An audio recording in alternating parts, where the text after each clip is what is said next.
everybody. Randy Patterson here with Boomerocity, and we're bringing an old friend back on this episode. It's Al Basile, blues artist, horn player, matter of fact, and we've interviewed him here before, and he's always a blast to talk to. It's been a couple years, though, and in fact, it's back when he did his last studio album. The album in between then and now was a compilation, remastering type of album, but now this is a studio album of brand new songs, and they are phenomenal. If you've heard any of his stuff before, you know to expect great things, and great things is what we're receiving from him on this album called Blues in Hand. If you haven't heard of Al and you're just listening to this interview, I just out of luck, then I want you to use this album as a great way to be introduced to Al's voluminous work. He's done recordings for many years, and he just gets better every time. And so this would be a great album to break yourself in on and become a fan of Al Basile.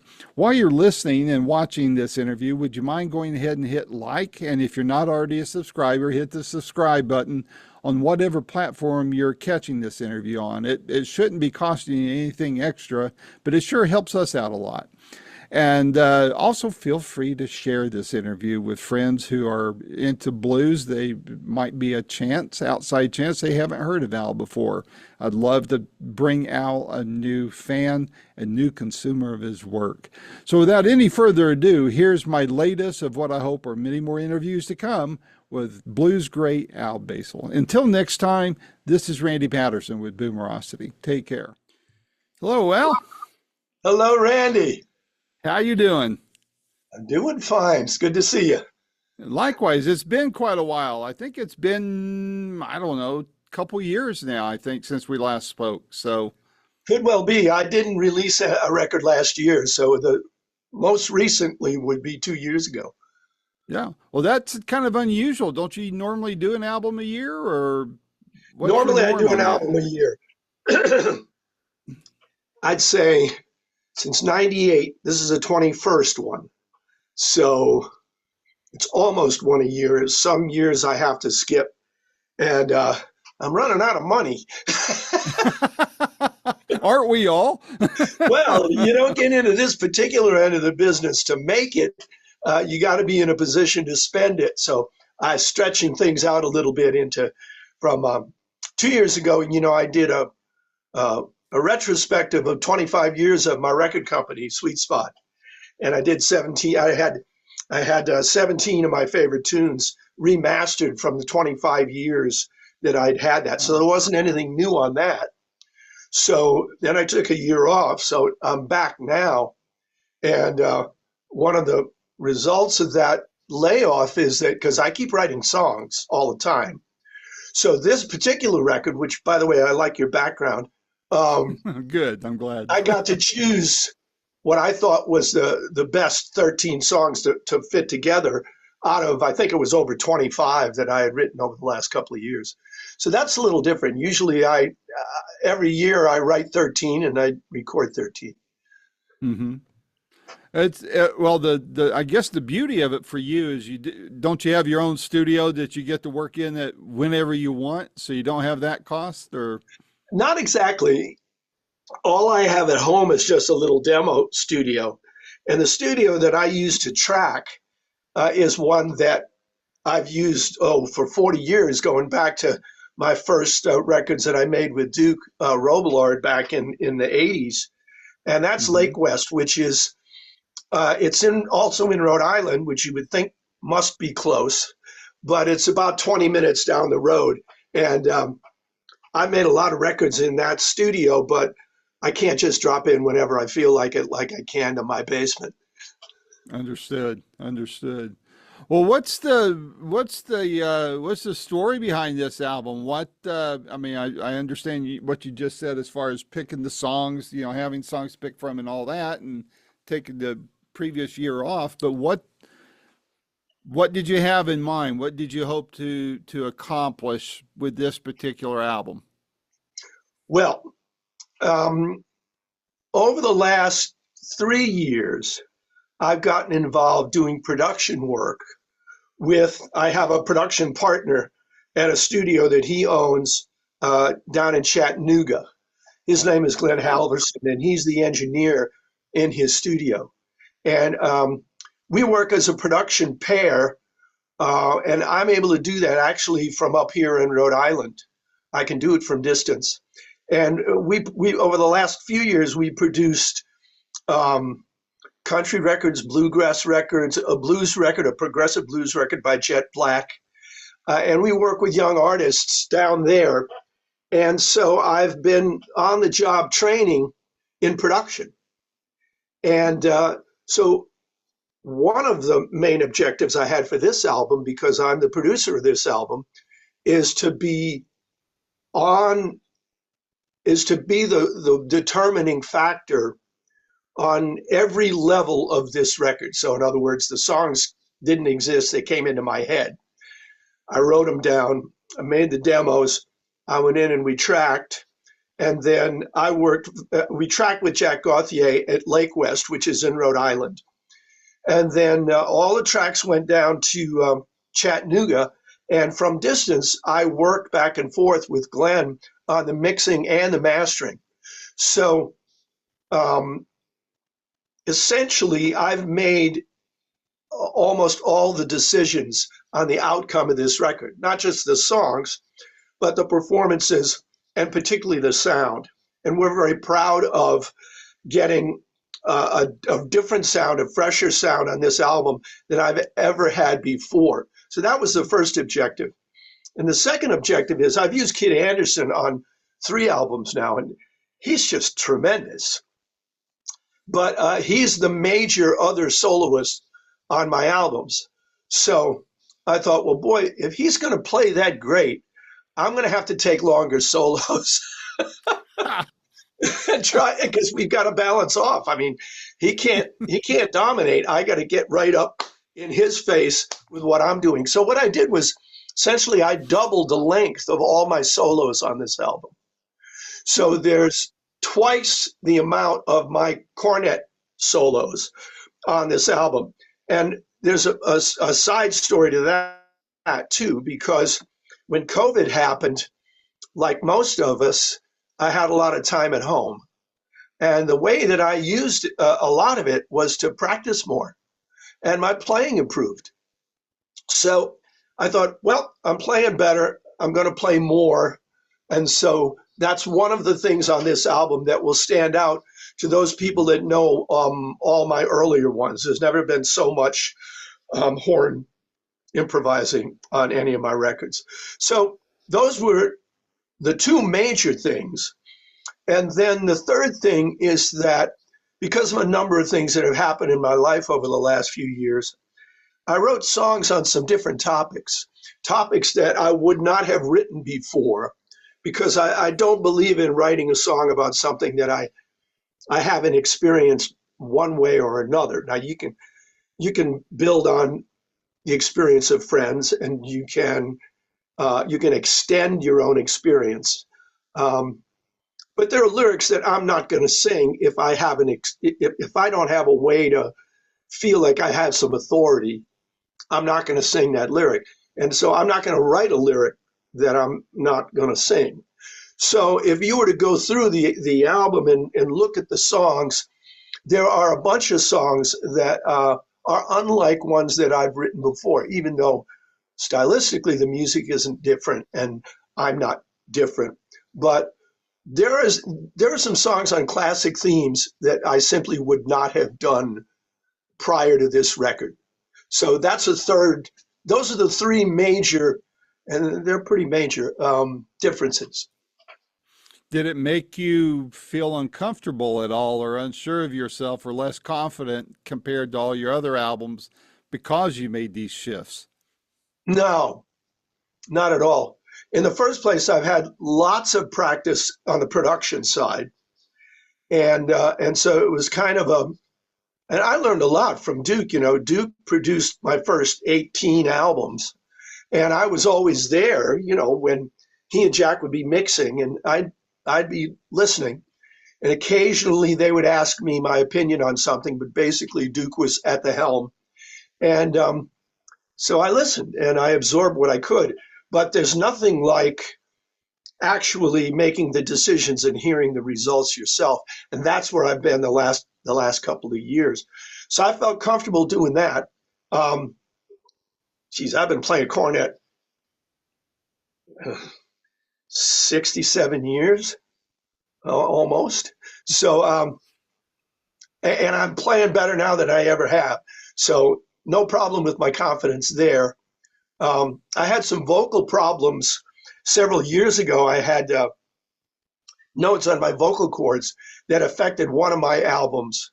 And I was really struggling at the time. And I thought, well, gee, I'm in my 70s. Maybe it's just age. It's harder for me to get my sound, and I have to push, and it sounds like I'm pushing. And you don't want to sound like you're pushing unless you do want to sound like you're pushing, but you don't want it to happen without your, having any control over it. And I thought, well, gee, maybe this is just it.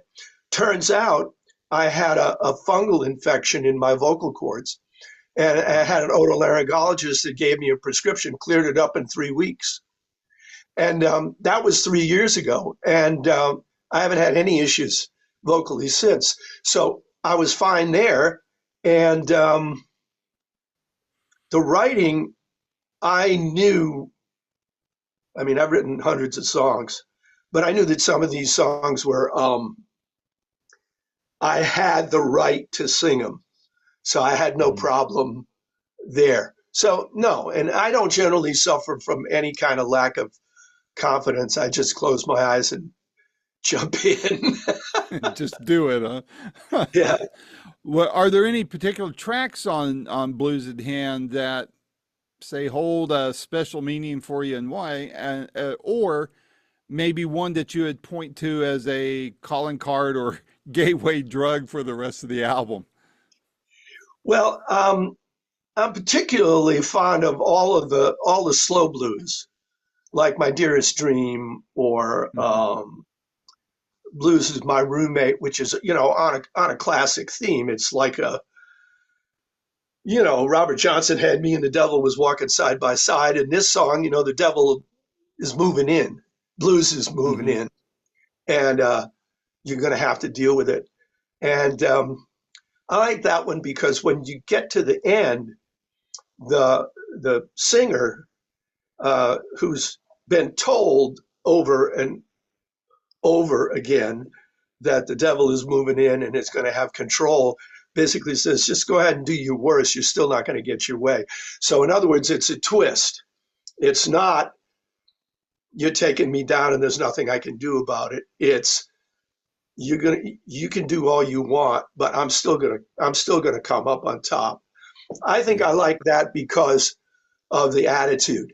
There's a lot of blues songs that don't, that kind of acknowledge that there are things beyond our control. And so this is a song that says, well, maybe, but not this. I can do this. And so I like that. When You Lose Your Money, I particularly like, because I went through some stuff, and so I could write the song. And that, of course, is about how sometimes you got to go through some things to find out who your true friends are. So Absolutely. blues is the truth, but there's a lot of truths. That particular truth I had never written before. And it's great to find out that the people that you consider your real friends actually are, because they come through Yeah. for you, when you Yeah. need it. So that song means a lot to me because I learned something about my friends before I wrote that song. Um, and then, oh gosh, uh, Good Friends means a lot to me because for the same reason. And basically that song is about uh, you're going to need good friends. Nobody can do it all by himself. But the other thing that I like about that lyric, as I was a teacher for 25 years in one place, and I still teach now online. And so I often give advice, whether people ask for it or not. Um, I think And you're entitled to do that. yeah, yeah, and so the end of the lyric of Good Friends is, well, if you want to have good friends, you got to be a good friend. That's where they're going to come from because you've got to show it. You can't go out and expect it. So those songs are examples. I mean, obviously, I picked these out of a much bigger group of songs. So there's something I like special about every single one. But those jump out at me. Uh, the the tune that Jet Black plays "Slide On" means a lot to me. That's uh, ain't what you say, it's what you do. Because I've worked with Jet and continue to work with Jet down in Tennessee, and I recorded something for him, and so this is my way to invite him to come be on my record. So all the other songs are Kid, but this one particular one is Jet on Slide, and so for that reason, I'm very fond of that because it's nice to he plays great slide, and so it's a little change of pace, in the sound. Right, right. Did I'm it seems like the common thread through the album is integrity, not only of yourself but of friendships, relationships, whether they're personal or business or whatever. There's integrity that is foundational to getting through the challenges of life. Is that a fair observation? Sure. I mean, at this point, which is I'm 77, so if you don't have that by this point, you're probably in a world of hurt. Yeah, kind of screwed.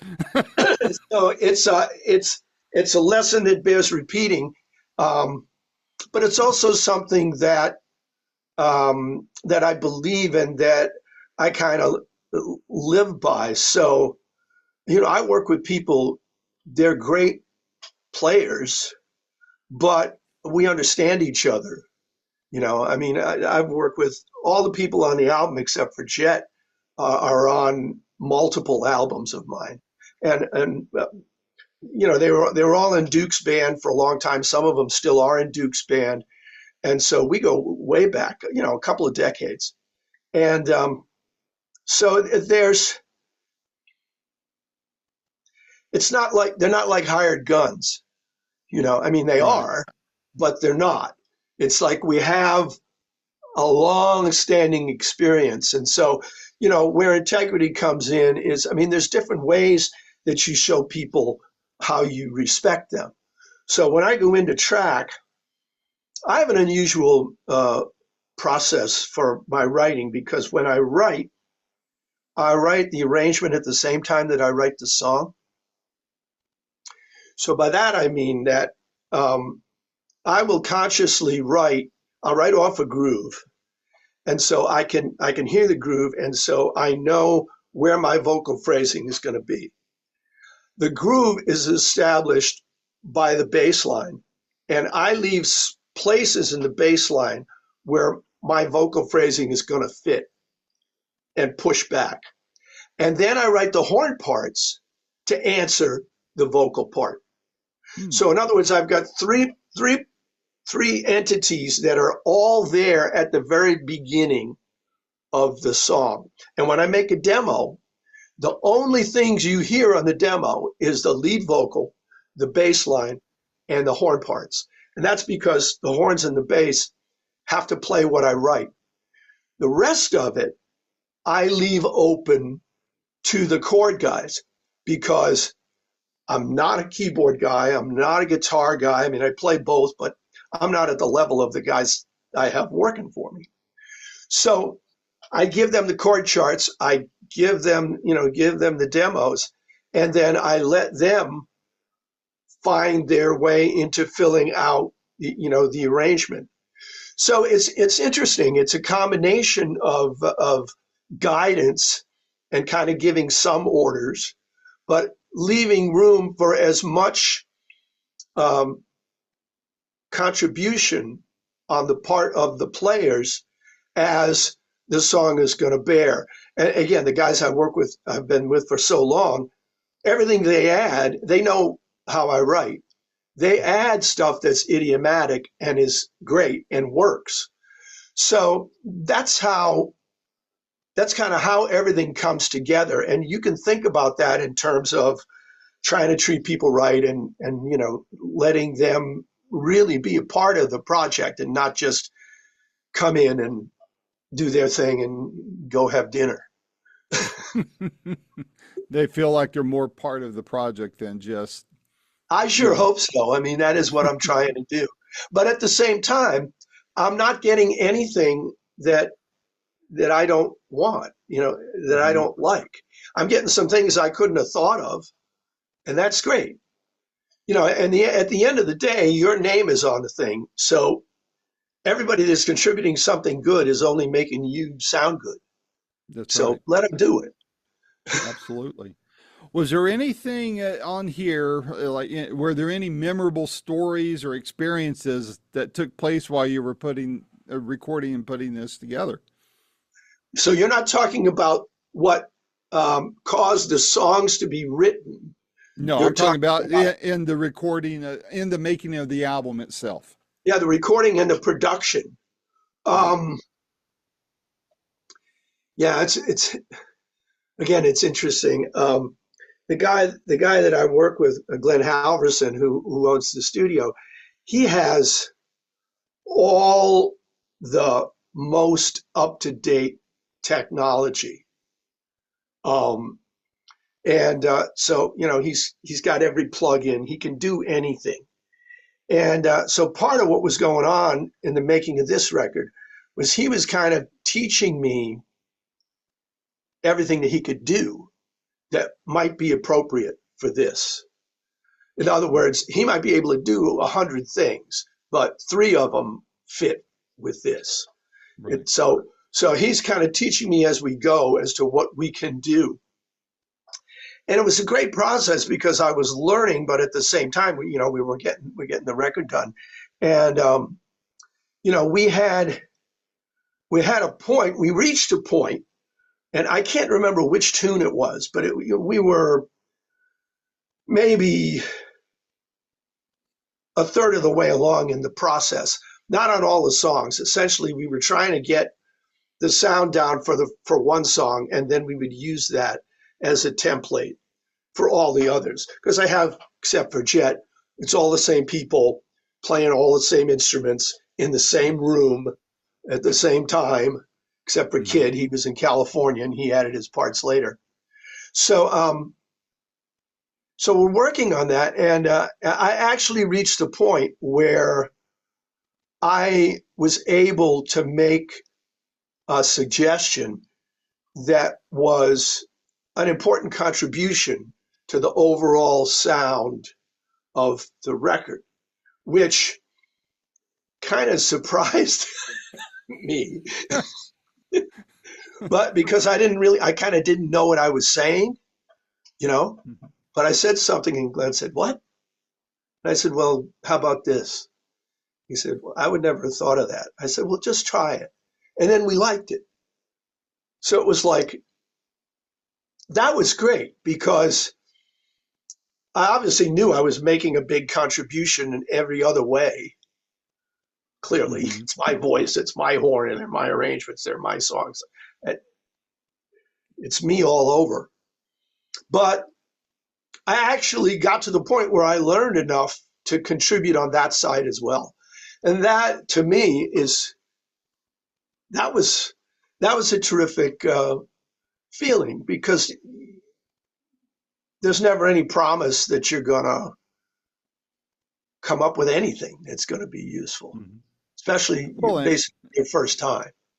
well, yeah, and for you, I mean, that's something that us as listeners and fans wouldn't ever know Right. listening to the album, but you can listen to the album and you've got that extra layer Yeah. of knowledge of what took place and what that all means to you, you know. Yeah.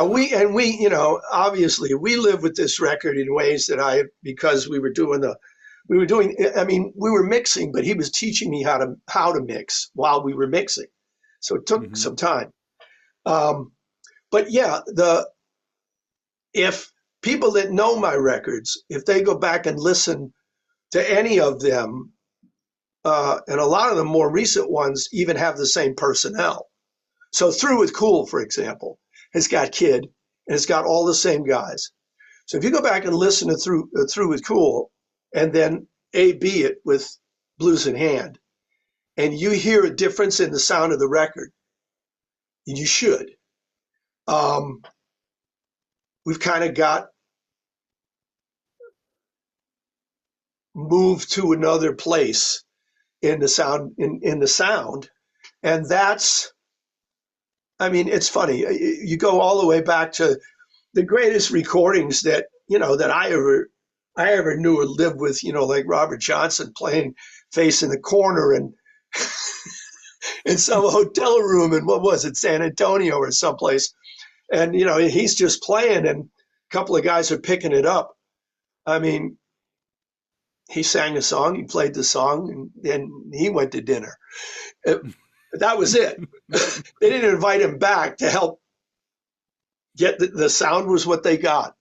So there are all these things going on now that never happened before, and but you still want to make, you want to make a recording that is gonna not be trendy. It's gonna age well.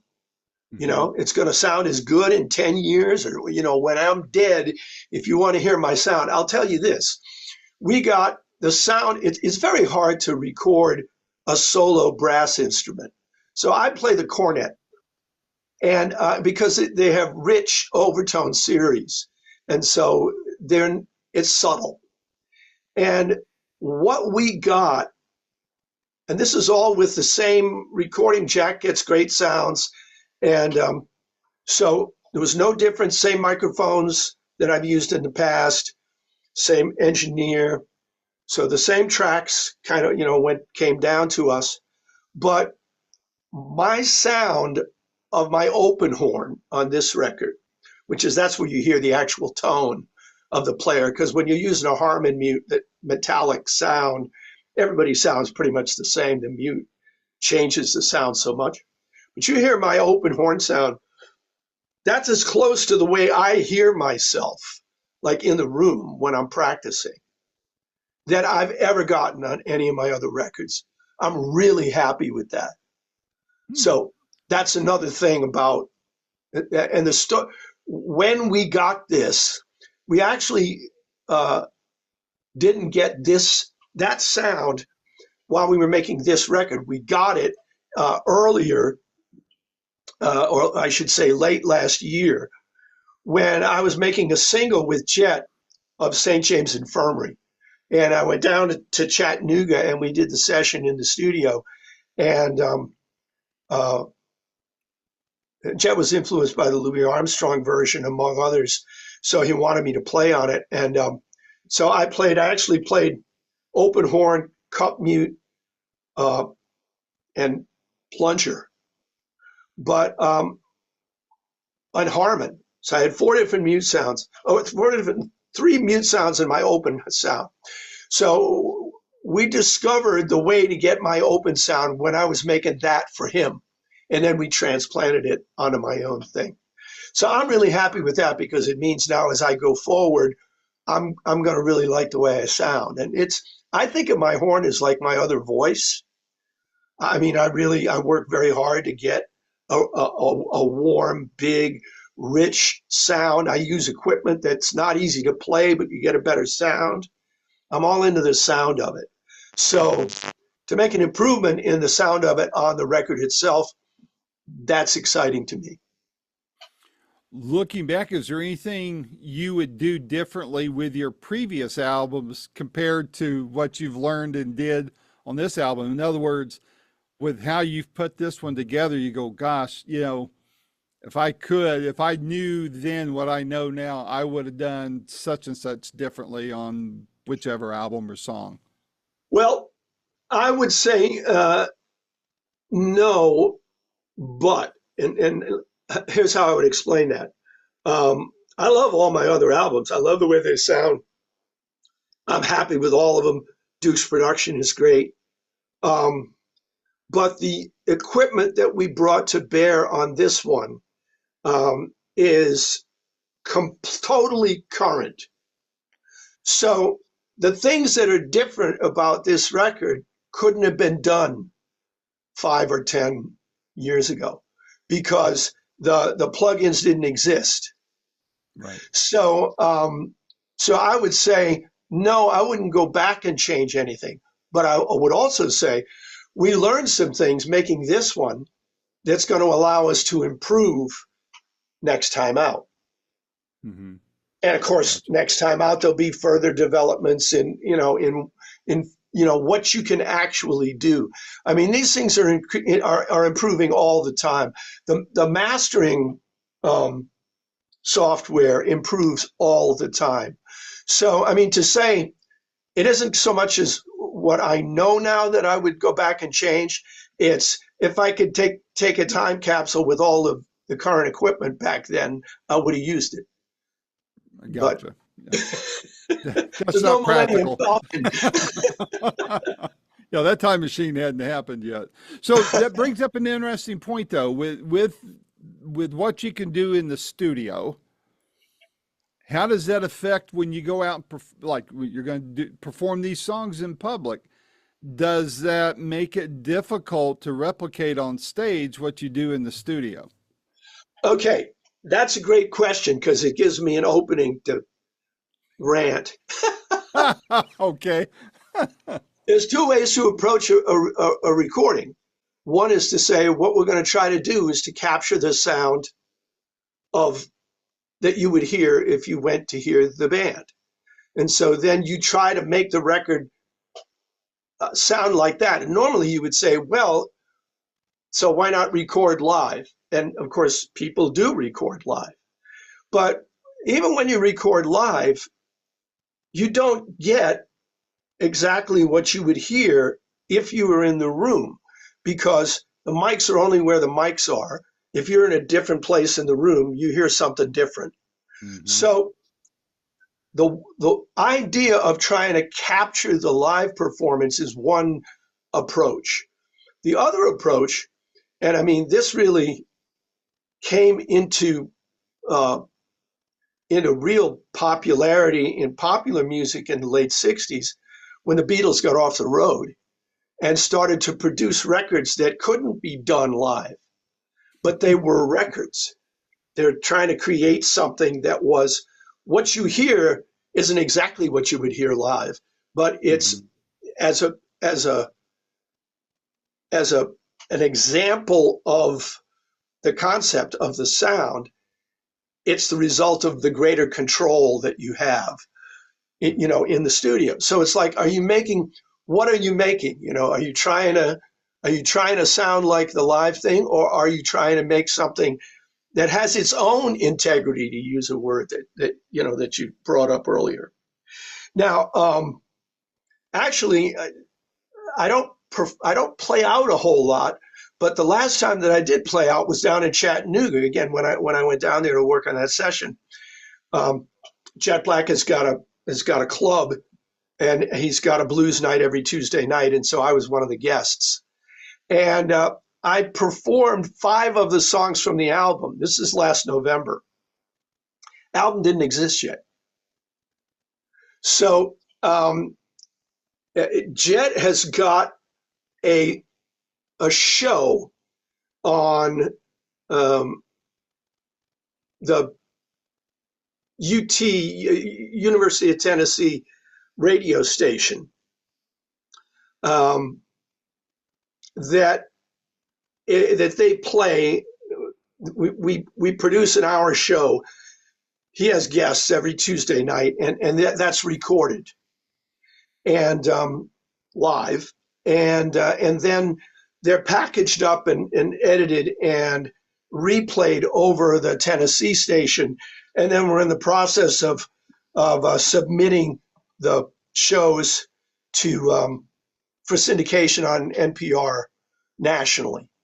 And so I'm on one of those shows. It hasn't been edited yet, but I'm going to be interested to hear how it sounds, because that's actually the live version of the songs, even before there was a recorded version. And of course, the players are all different except for me, but the songs are the same, and I'm singing them the same and playing. And so that's going to be interesting. That's going to be sometime. I think when we get into into later into the fall, they're going to start running those shows monthly or weekly. So it's interesting. But again, to answer your question, what are you shooting for? Live, quote unquote, which will actually never be live, or something else. Yeah. And so Blues in Hand is definitely something else. But we have kind of created a sound that, without having been done the way live is done, gives you the feeling, the sense of depth. If you listen to the sound field, it's got to feel like live, but it isn't the same. But it's kind of like the parallel in terms of a produced thing that's been put together carefully and assembled, but it doesn't sound like it was assembled, like a clock. It's got the kind of depth that you would hear if you were in a space. It sounds like a band. That's what the people that have heard it say. It sounds like a band. But of course, if we had put those guys in a room and had them play exactly what they played, it wouldn't sound anything like that. Right. Well, and I think that's something that fans that aren't musicians, or have never even if they are, if they've never recorded, and I mean, I have minimal experience, and it's because of what I do on my end of things. You think you know what it's sounding like, and then it's like, holy crap. Just recently I did an interview using, I was visiting someone, and I used their spare room to conduct an interview. Uh-oh. For me, I was listening, I was like, holy crap, I don't like how this sounds. I could hear slight echo. It's hyper attentive to how I sounded, and I'm my own worst critic, right? Yep. I played it for someone else, and then they listened to it and said, I think it sounds fine. It sounds like always does. I was like, oh, no. And so even as fan, let's just even take the producer of music out of the equation. You go to the listener, the consumer of music. You hear an album, you love it. You go see the artist in concert. And let's say it was less than enjoyable. Was it because of the band? Was it because of the venue? Was it because of the people around you? Was it because your hearing's a little bit? I mean, there's so many variables that come into play that you can't possibly control them all. Yeah, that's you've described very well what goes through my head when I'm trying to figure out how we want the record to sound, because again, Glenn and I, we're soaking in it, day after day. Yeah. We hear every little. That's basically my job, because he's in the studio doing all this stuff, and so he's one track mind listening to the sound. It doesn't even know what the song is about. He's just listening to the sound. Then he will send me the track at whatever stage it's at, and I will listen, and I will hear things that, when I point them out, he will go back and he'll say, yeah, I hear them now. But he wasn't going to hear them on his own, because he's doing a different thing.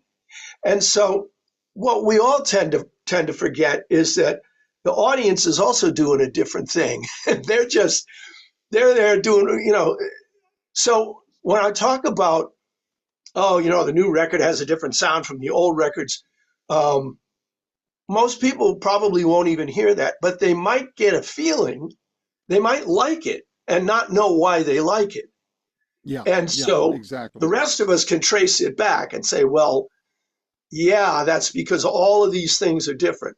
But people listen in so many different ways. And so for me, I wrote lyrics before I wrote music. Okay. In college, I wrote musicals and I wrote lyrics and book and lyrics to Broadway type musicals that we performed at Brown. And I had a partner who was a composer.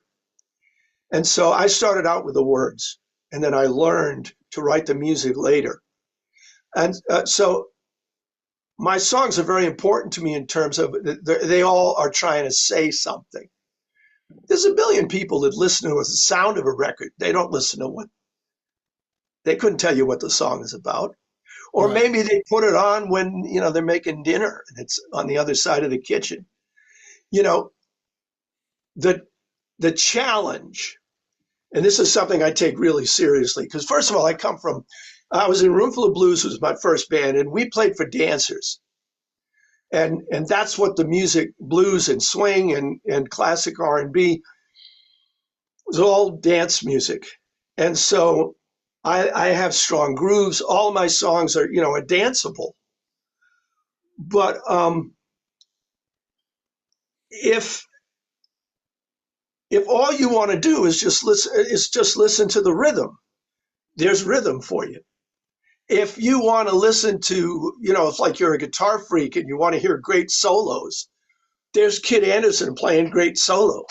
Um, Hmm. if you actually want to sit down and listen to the songs, they all say something. But you can enjoy the record wherever you're set and you're listening. There's something for you.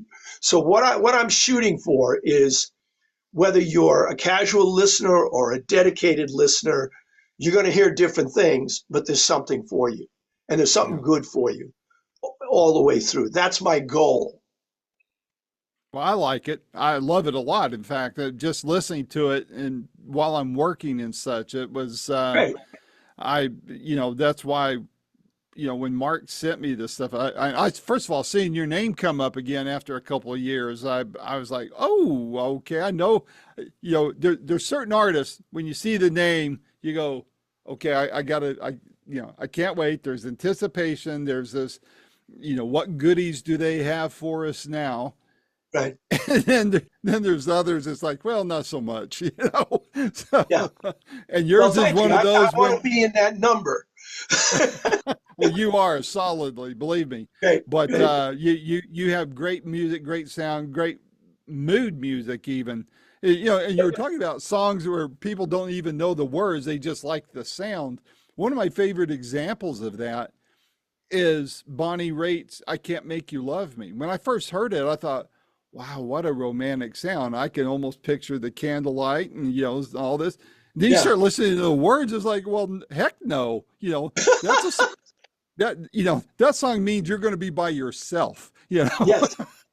Yes. Yeah. But what a beautiful sounding song. I mean, Yeah. I can't even listen to instrumentals of that song now without thinking of those words. It's just like totally ruined That's for me interesting. now. But there are a lot of listeners that have never noticed that fight between the message of the lyric and the mood of the song. Yeah. It's like they just like the sound of it, Yeah. and they couldn't tell you what it was about. So they don't. Or it's funny, you can listen to Bonnie's voice and just get off on the sound of her voice and Hmm. not Hmm. notice what it is she's singing. That old That's joke right. about singing the phone book. Yeah. There are singers that are like that.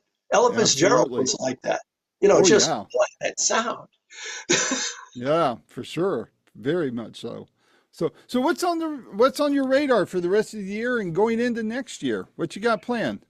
Well, I don't know if you're aware that I juggle three artistic careers. Mhm. I Okay. knew of a couple of them. I knew you taught, and of course, your own solo work. Well, okay. So first of all, I'm a poet.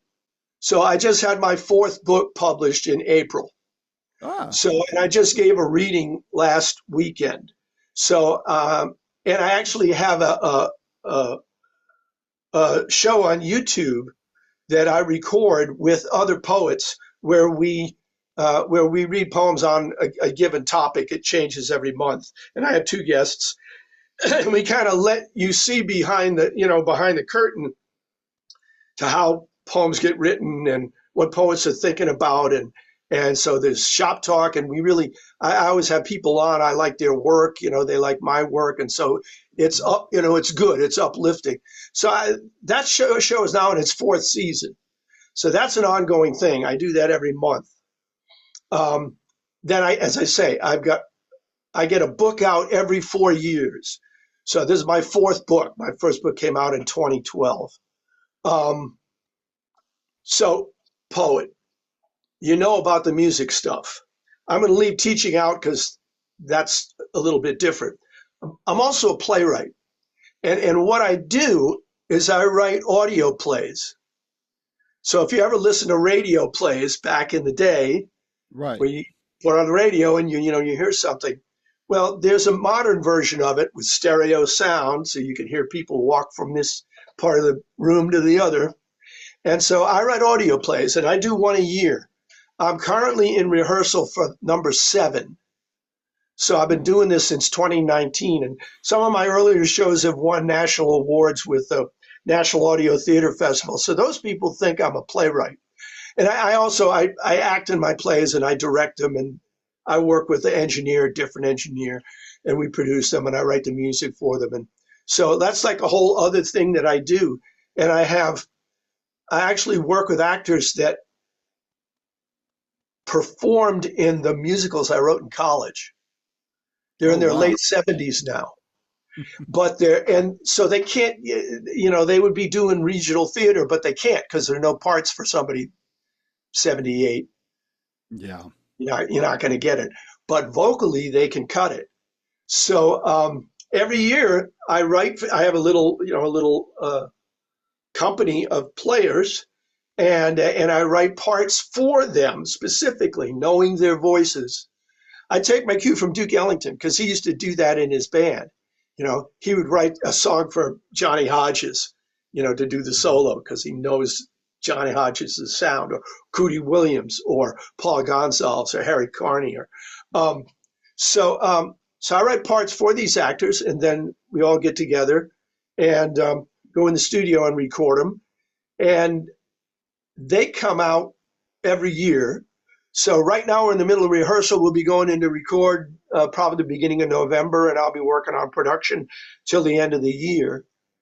And then we'll have to see. I got another 25 new songs that I haven't gotten around to yet, on top of the leftover ones from this project. Wow. So I have 35 songs to pick. I have no problem with songs, but finding the time and finding the money, finding the backing for it, we'll have to see how that goes. As soon as I can afford it, I'll be right back in the studio. And I've got the studio, I've got the people, everything's in place, except for the lubricant. Yeah. The key to the door. So that's the plan. Is I got to keep my show going every month. I'm writing all the time, and I get published, in magazines and things like that. And then my books come out every few years, and then my plays come out every year, and then I'm doing the musical thing, and I'm teaching online. I teach poetry online, and I have a lyric writing course that I taught online, where I work with people on specifically writing lyrics, because a lot of people don't really understand that you can learn how to do that. Yeah. Well, you mentioned something though. You mentioned something back on the regional play thing that triggered a thought.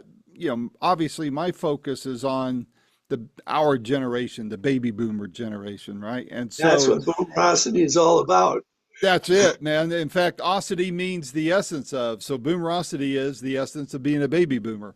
There you go. But I was, my career was in high tech, and I was laid off like 3 years ago, and trying to get another job in my field, my day job field at my age is virtually impossible. In Really? fact, a headhunter friend of mine told me once that the line of demarcation in corporate America is 38 years old, which blew my mind. It's Well, that's unofficial. almost like Hollywood. Yeah, yeah, You're a exactly. woman in Hollywood, you can't be older than 39. Exactly, exactly. So, but yet there's this huge marketplace. Granted, our demographic is shrinking every day because of our ages, Yep. but I know here, I'm here in East, I'm right up the road from Chattanooga. I'm in the Smoky Mountains. And so Knoxville, Okay. I know the baby boomer demographic is 45% of East Tennessee's population. That's Okay. significant. Why can't there be regional plays and productions that have baby boomers in there and that are written on subjects and entertainment that is of interest of you and I, that Yep. doesn't have to be depressing. It doesn't have to be, at at intermission the Geritol bar is now open. Nothing like It's that, true. right? I mean, we're still vibrant. We still are relevant, in my opinion. I think Yep. there's a whole untapped market out there that could still be drilled for riches for the right people that have the right kind of vision and skill set. I think you're right about there being an audience. And obviously, where you're situated is living proof. The question would be, um, you got to have very high energy and motivated leadership to make something like that come together. The reason why I don't write plays for the stage, which I have done in the past, is that I've spent my adult life one way or another in music. So my contacts are in music. Mhm. I have friends who were in my plays in college who they've been in acting and in the theater their whole lives. So they're doing theater because they're known by those people. So um, the reason I do audio plays is I don't have to ask anybody to like my play. I can just make it, Yeah, you know. true. And so this is the thing: is you've got to have uh, the energy, you've got to have the organizational skills, you got to have the context to find the people. Although there's so many great actors that are over the age of pick a number, you're not going to have a problem with that.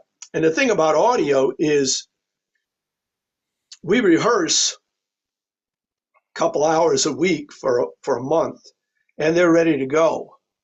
If you do a stage play, not only are they in there every night for who knows how many weeks, but they got to remember blocking. Where am I? Where do I go? They got to memorize lines, and they're old. Yeah, So true. I Yeah, bypass all of that. They're reading off the page. As long as those pipes are happening, there they you go. they can Yeah. do it. And so that's why I went that way, because I consciously knew I didn't at my age, kind of like what you were saying about looking for tech jobs at your age. At my age, I wasn't going to walk through the door of some theater company and say, "Oh, would you read my play, please?" So I found a way to do it um, that bypasses all those things, and it's worked out. Um, I mean, I don't make money from it, but our plays are excellent, and they've gotten national awards, and so the actors are happy. Hmm. They've got this. They do like their attention. It's part of the requirement of being an actor is I that, know. it's all in the applause. my, there's a great quote from Marlon Brando about that. He said, "An actor is a guy who, if you're not talking about him, ain't listening." Yeah, well, yeah, I think that could go for the bulk of society anymore. We've Yeah. kind of Well, I gotten mean, to they're that even point. more needy than musicians. I mean, musicians can be quirky, but you know, musicians can do the thing. An actor has to wait for somebody else to give them directions. Hmm. I mean, at least the kind of music that I do um, is not read off a page. True, true. You don't have. I mean, there's a lot of music in the world that's played off the page, and I learned how to read when I was a small boy. And it's a good skill to have, but uh, most plays are not improvised. They're True. scripted. That's true. So Yeah. the actors have to wait. That's why my actors love the fact that not only do they get something to do every year, but they get a part that was not written for some guy 400 years ago, but for them Yeah. personally.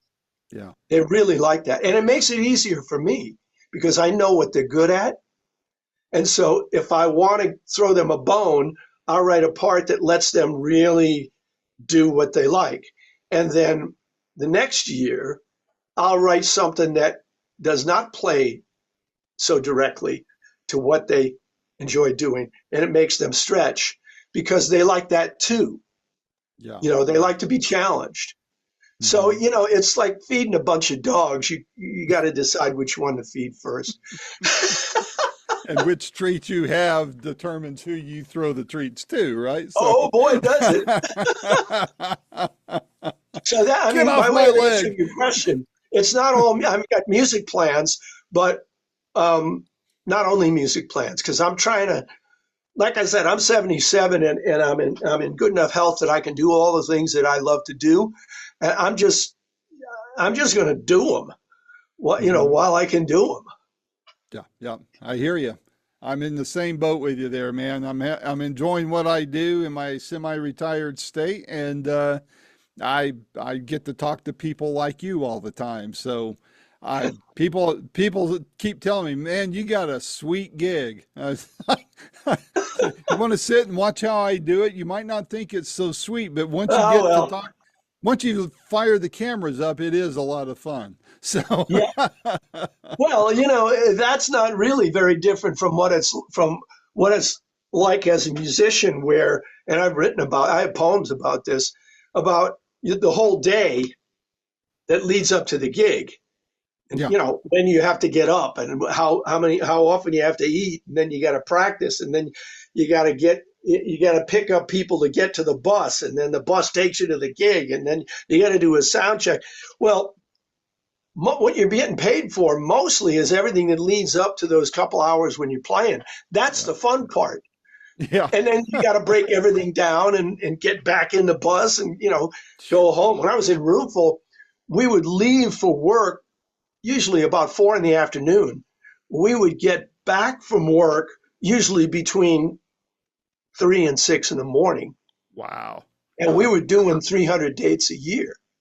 My And a goodness. lot of them were not loops where we were out away from home. We would go Yeah, out and back as far as we could go a couple hours out and a couple hours back and yeah. and still be home. And so we did a lot of work like that. But um, yeah, it's like the playing part you do for nothing, but you got to pay me to do the rest of that. Yeah, that's right. That is so true. Well, Al, this has been a lot of fun, man. I've enjoyed it, and hopefully it Yeah, I won't be agree. two Thank you. Good years. questions. Well, thank you. I hope it's not another 2 years before we speak again. But whenever I'll be watching the emails from Mark as to when you have something else coming out, and we will definitely talk again.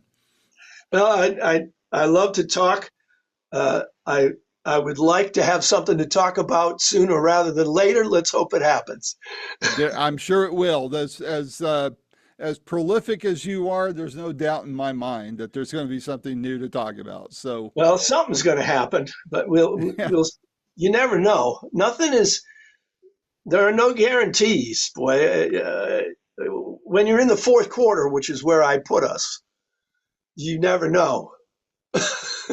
yeah, I know. I keep fighting the temptation to punt on first down. So, That's pretty good. I got to remember. How did I steal that? I think I think I heard Steve Martin say something about that in one of his stand-up routines. He said that he wants to be he wants to call the shots. He wants to punt on first down or something. I never forgot it. So, It's pretty good. Well, thank you. well, This has been very enjoyable, and I apologize for the mix-up where I was doing something and not thinking about what I was supposed to be thinking about. But No, hey, if that's the worst that happens, we're doing pretty good, aren't we?